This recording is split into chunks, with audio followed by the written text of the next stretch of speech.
मु काहारी पाखरु पैसा निएनी बोली पार्टी जेतिकी दउथला सेतिकी पैसा रे मु निर्वाचन जीतुली एवं 2004 रे मु 2,37,000 मार्जिन ले सेतबळे जीतली। ए नवीन बाबू को दया रे बीजेपी काई चलता ना जे ना आपण दया करी मेंटो को रखंतु आपण भांगी देले आमे रहइबो से जानिले जे आपण माने दुर्बल होई गलेनी दुर्बल लोक को सागरे नवा पई के चाहिबो ना मु से नाए नहीं आमे दुर्बल नु किंतु से 2009 मसिया कथा भाबंतु आपणकर संगठन नथिला से जानिथिला जे बीजेपी जानिथिले जे बीजेपी रो कोनोसी प्रकार शक्ति नाही आउ सामर्थ्य जोगेवा पई बीजेडी निजो गोडरे ठिया ही पारिबो एमानकर भितरे सेभली नेतृत्वर संकट अछि सेटा से पर जानले किंतु सेटा से जानले नि जेतेबेले 150 कोटी टंका वाजपेयी देले बोली बिजु जनता दल तैयारी हला सेती बेले से कथाटा भाबिलेनी 150 कोटी वाजपेयी केमति देले देइथिले आपण केमति देले मु जानिछि भलो भाबरे नहले से दल तैयारी हला काई कि पैसा दउथले पैसा दउथले मु तो आपन को आगुर कहल ना कारण वाजपेयी चाहुतले बिजु पटनायक ना रे जो वोटटा अछि से भोटा संगरे जदि बीजेपी रो भोट मिलिबो ताले कांग्रेस हारिबो कारण सेतबेले मूल लक्ष्य तला कांग्रेस को हरेबा सेतबेले बीजेपी बीजेडी भीतर लड़ाई हवा सेटा लक्ष्य नथिला तो खारवला बाबू आपण कहउछंती जे बीजेपी रो पैसा रे बीजेडी तैयारी हिछि प्रथमे तैयारी हला प्रथमे तैयारी था तो खारवला आपण विजय महापात्र को पचारंतु से कहबे 150 कोटी टंका आमे पाइथिलु सेही कहबारु आमे जानलु ए कथा विजय महापात्र कहउछन हां कहितले जे वाजपेयी 150 कोटी टंका देले दल दबारु जाय कि से दल तैयारी हला नहले गोटे दल फेर तैयारी करिया पई किछ अर्थर त आवश्यकता अछि बीजेडी पाकर बीजेडी दल तो नथिला नवीन बाबू निजे नथिले सीए गोटे भाग्यक्रमे से केमती बीजेडी को आसिले आ बीजेडी रे नेता खारवला बाबू नवीन बाबू को लास्ट टाइम आपण केबे भेटिथिले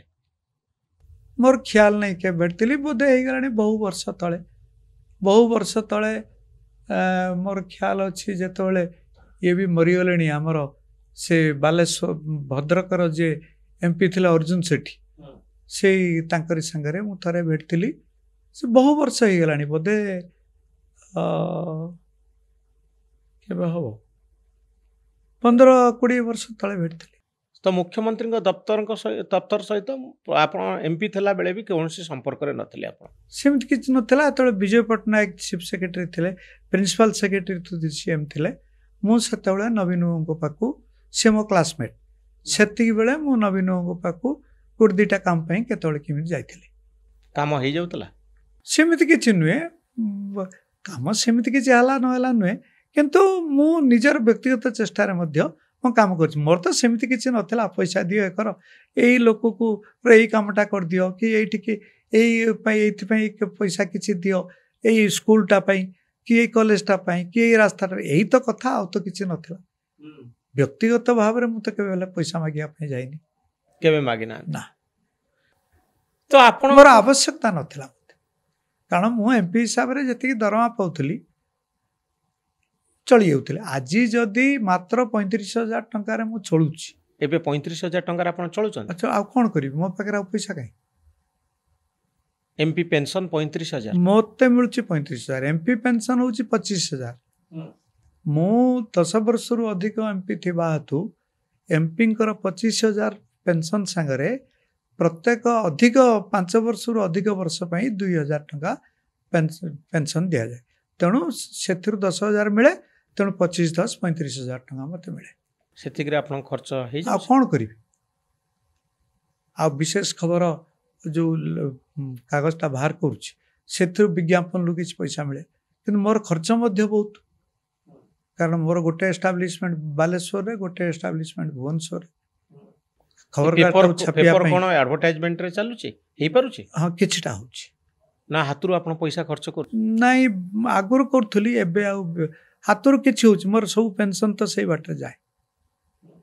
एडवर्टाइजमेंट केते पावंती आपण विशेष खबर बोली गोटे छोट पेपर रे मु लक्ष टका रु अधिक पाए सही मासु सेतिकरे हे जाए बस सेति हैंड टू माउथ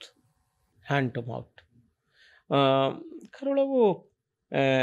एपे जदि जने के प्रश्न पचारिबो आपन को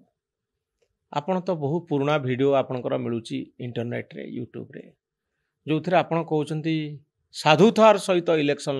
ଲଢ଼ି ହେବ, ବିନା ଟଙ୍କାରେ ଇଲେକ୍ସନ୍ ଲଢ଼ି ହେବ, ମୁଁ ହେଉଛି ତା'ର ପ୍ରମାଣ। ଆପଣ କ'ଣ ସେଇ ଆଡ଼ଭାଇସ୍ ଦେବେ ଯିଏ ନେତା ଯଦି ଆପଣଙ୍କୁ କି ପଚାରନ୍ତି ଯେ ବିନା ଟଙ୍କାରେ ଇଲେକ୍ସନ୍ ଲଢ଼ି ହେବ,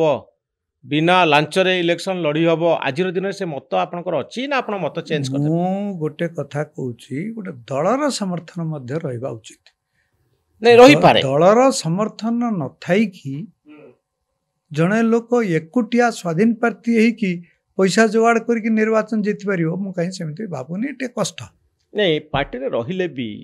କାହାଠାରୁ ଲାଞ୍ଚ ନ ନେଇ ନା, ଲାଞ୍ଚ ନ ନେଇ ମୁଁ ହେଉଛି ତାର ପ୍ରମାଣ,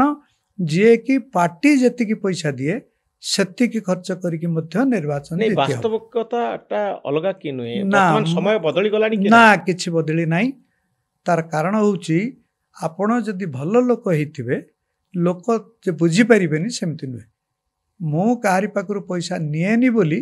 ପାର୍ଟି ଯେତିକି ଦେଉଥିଲା ସେତିକି ପଇସାରେ ମୁଁ ନିର୍ବାଚନ ଜିତୁଥିଲି ଏବଂ 2004ରେ ମୁଁ 2,37,000 ମାର୍ଜିନରେ ସେତେବେଳେ ଜିତିଥିଲି। କିନ୍ତୁ ଏବେ ଆପଣ କହୁଛନ୍ତି ଯେ ପାର୍ଟିର ଟିକେଟ୍ ହେଇଗଲେ ଆଉ କାହାଠାରୁ ଲାଞ୍ଚ ବା ଚାନ୍ଦା ନ ନେଇ ଜଣେ ଜିତିପାରିବ।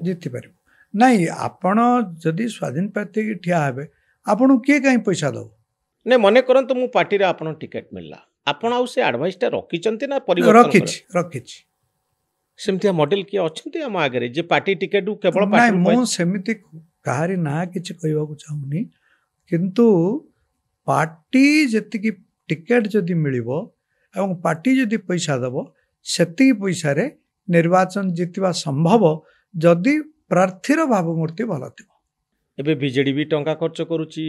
ବିଜେପି ବି ଟଙ୍କା ଖର୍ଚ୍ଚ କରୁଛି। କମ୍ପିଟିସନରେ ଯଦି ଆପଣ ରହିବା ପାଇଁ ଚାହିଁବେ, ପ୍ରତିପକ୍ଷ ଯେତିକି ଟଙ୍କା ଖର୍ଚ୍ଚ କରୁଛନ୍ତି ଅନ୍ତତଃ ଆପଣ ତାର 50% ଖର୍ଚ୍ଚ କରିବେ। ଆପଣଙ୍କ ଭଲ ଇମେଜ୍ ଥାଉ, ଆପଣଙ୍କୁ ଆମ୍ପ୍ଲିଫାଏ କରିବାକୁ ପଡ଼ିବ, ଲୋକଙ୍କ ପାଖରେ ପହଞ୍ଚିବାକୁ ପଡ଼ିବ, ସୋସିଆଲ ମିଡ଼ିଆ କ୍ୟାମ୍ପେନ୍ କରିବାକୁ ପଡ଼ିବ, ଇଲେକ୍ସନ୍ ପୂର୍ବ ଦିନ ଟଙ୍କା ଦେବାକୁ ପଡ଼ିବ। ଏସବୁ କାମ ଆପଣ ଯେତେବେଳେ ଇଲେକ୍ସନ୍ ଜିତୁଥିଲେ ସେତେବେଳେ ନଥିଲା, ଏତେ ମାତ୍ରାରେ ନଥିଲା। ଏବେ ତ ବ୍ୟାପକ ହେଲାଣି। ପଇସା ଯଦି 1,000, 2,000, 5,000 ନଦେବେ ଆପଣ ଭୋଟ କିଣିପାରିବେନି। ମୋଟେ ତାହା ନୁହେଁ, ସେମିତି ତାହା ନୁହେଁ। ମୁଁ ସେଥିରେ ବିଶ୍ୱାସ କରୁନି,